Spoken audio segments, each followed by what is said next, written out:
Thank you for taking the time to join our webcast today, as always. Today, we're going to discuss on how to succeed in the hybrid workplace, but with an emphasis on best practices for planning and delivering a successful Power BI solution. A little bit about us. We've been a gold partner of Microsoft since 2001. We're virtual technology specialists for the Microsoft Enterprise Group here in New York. And we're a boutique firm with proven success with some of the largest companies in the world. And our trusted methodology, our adeptness in Agile methodologies and the like has really helped us bring very high quality solutions to our clients. And it's that white glove, very experienced approach to our projects that's really core to our success. So best practices for planning and delivering a successful Power BI solution. In our last webcast, we discussed the challenge of hybrid work generally, right?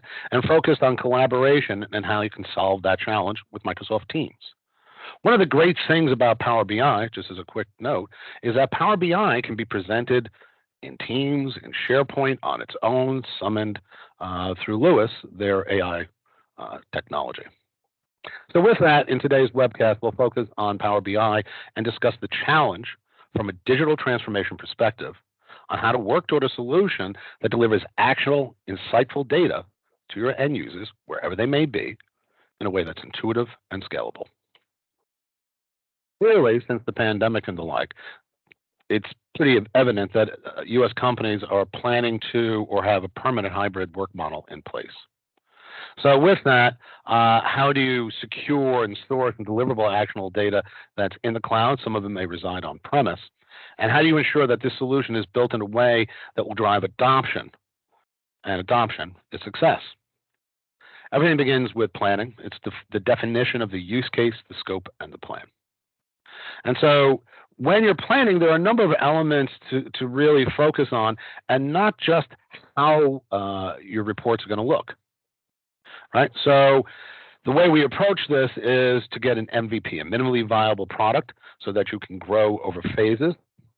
And a big component of and differentiator in Power BI and firms that represent those services is understanding what you can get from existing data.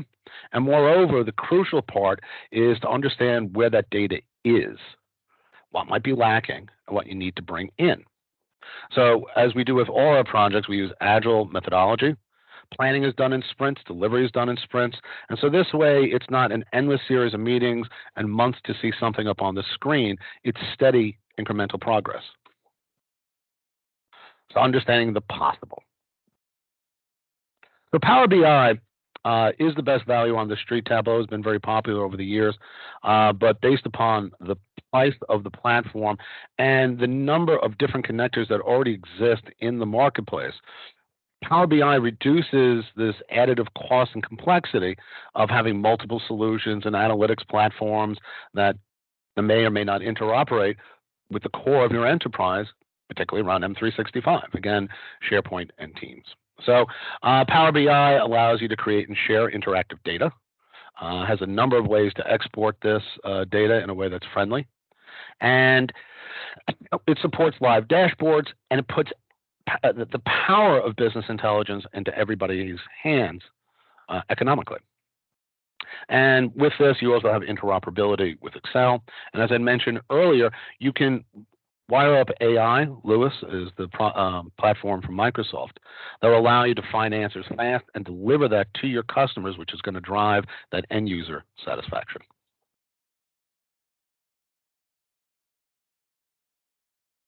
The user experience is everything at the end of the day to drive adoption and to make sure that your investment in a technology solution really drives the ROI. So the reports need to be intuitive and easy to understand. And Power BI has a very modern UI and its ability to, again, seamlessly integrate across that Microsoft stack, that M365 stack, so that you can embed reports where people work, be it in Teams, be it in SharePoint, or just going to Power BI itself. This ability to accommodate and have flexibility in where you're going to present that data and how you're going to present that data based upon where the user works is a big part of that user experience above and beyond the reports themselves. There are other advantages of Power BI because of its thoroughly integrative nature with the M365 stack. So you have a value in Power BI. Power Apps and Power Automate allow you to build applications and automate workflows off of those values. And that data that's being presented in these reports, it's right inside the Office tools you use every day. And because it's wired up to the M365 stack and Active Directory, you can protect that information across the Office and across your users. And another big part of the user experience is people at the end of the day, they might want to go to a meeting really quickly. They would like to have those reports in a PowerPoint or Excel just so they can play with the data. Power BI supports all of that effortlessly on a click. So one more time with feeling, if you will, better together. Teams, SharePoint, and Excel all interoperate and integrate and are exportable from Power BI. So here's a Power BI report embedded in Teams, below in SharePoint, and again, you can go to Power BI directly in the browser as well. Now, a big differentiator on success around the creation of a Power BI report and endeavor is a lot of folks, I mean, the great thing about Power BI is it's very easy to fashion very attractive reports. And that data can pull from SharePoint lists, can pull from SQL, you can mix and match this. But a lot of people out there don't realize that to get those reports to have meaningful data, it's the old adage of garbage in, garbage out, the structure of the data that's feeding those reports. Well, to aggregate those values, you have to have a knowledge of DAX, and that's a real requirement to successfully implement these calculations. And without those calculations, reports can have some value, but not the deep value, not the far-reaching ROI that you're hoping to achieve. So sensitivity labels can be applied to Power BI. Sensitivity labels are sort of ubiquitous across the M365 stack in one form or fashion and another, and with this, data loss prevention and governance throughout. Now, this information, if it's important to the institution, you may or may not, but probably will likely have to meet some level of privacy and regulatory requirements with that sensitive data, where you can bring your own key. And to protect your data by using Power BI security, Azure Private Links and Azure Virtual Networks, this gives you a really broad set of tooling to make sure that the data is secure and that is viewable and shareable only in the right circumstance and a governed fashion. Now, this is another thing, is that Microsoft has always had an enormous marketplace. And with that, an ever-growing number of free connectors, over 500 currently. So with this, even as you go to build this, and again, we emphasize understanding DAX, understanding how to construct that back end and bring data together, create those calculations. Well, to feed that data, you're going to need to connect to, be it Dynamics or Azure SQL, Salesforce, SharePoint lists. And working with Gig Werks, just give ourselves a quick nod here, we know how to bring that data together, how to make it meaningful, how to do those calculations, understand that back-end requirement to get to deep, rich, and meaningful reporting, all the while making sure it's secure and accurate. Now, Tableau, I mentioned that briefly before, and you know, these are the Gartner Magic Quadrants. If you had looked where Power BI was versus Tableau years ago, well, it was a very different diagram that you'd be looking at. But in classic Microsoft fashion, they started one way and then they rose to the head of the pack. And this is for a few reasons. It's that, again, that simplicity of presentation. It's that extensibility of data collection and that marketplace that I referenced. And it's the price. Just dollar for dollar, it is markedly less expensive than Tableau, with all the qualities plus more than you would expect. Because again, having a separate set of reports is one thing, but going to your intranet, making a query, having that data delivered, that's real power and that's real user experience being driven by Power BI and that integrative approach on M365, which simply Tableau cannot do.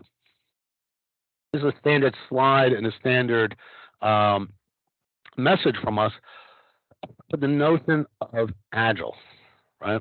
I remember when we started doing Agile methodologies and implementations a number of years ago, everyone went, well, I've heard of it, but how do you know what you're really going to get? And the like. And Agile is this iterative process where you plan, build, review, plan, build, review. So you always have something coming down the pipe to look at, to critique, to potentially even use right away as you build and continue to go. And there's a truth to this too, is like how much can you consume at once in terms of, I didn't think of that, I'd like to improve that. And the other thing that Agile really does a very good job of is allowing you to manage the budget. So Agile also implies that there's one team. There's obviously we're vendors, obviously we have clients, but in the context of a project, it's one team, right? And so this team can work together real time, have regular cadence of the plan, build, review, and really ensure a much more comprehensive understanding of what your investment can deliver and what that end result and that product, regardless of platform, will look like and how to bring that value. So basically, almost a summary slide here for why Gig Werks and choosing the right partner. It's that understanding that long tradition of the user experience as being a key driver to success, our capabilities as it relates to the underlying technologies, the DAX language, how to do those calculations, how to bring in that data, how to secure it, and how to leverage that total investment, all the while doing this in an agile fashion that helps ensure rapid success and growth as you drive to an MVP, maintaining your budget, and being ready for that next leg of the journey to go that much further in what you can derive in value. So typically when you work with us, we have some standards. We offer advisory services. So there's a lot of companies out there going, I have resources internally, but we have a myriad of things we do in our department. You guys have the expertise to help us move it along. I'm going kind of backwards here, folks. But then we also offer workshops to get people up to speed. And any engagement we do, I wanted to leave kind of the best for last, is something we realized is more than documentation, a playbook, right? So documentation is how you built it, but a playbook is how will you maintain it, build it, and expand it on the go forward. And this is integral to the delivery of any project that we bring to our clients. So any questions, please go to Teams and directly input them, and we'll follow up. Contact information below. And as always, thank you for joining today.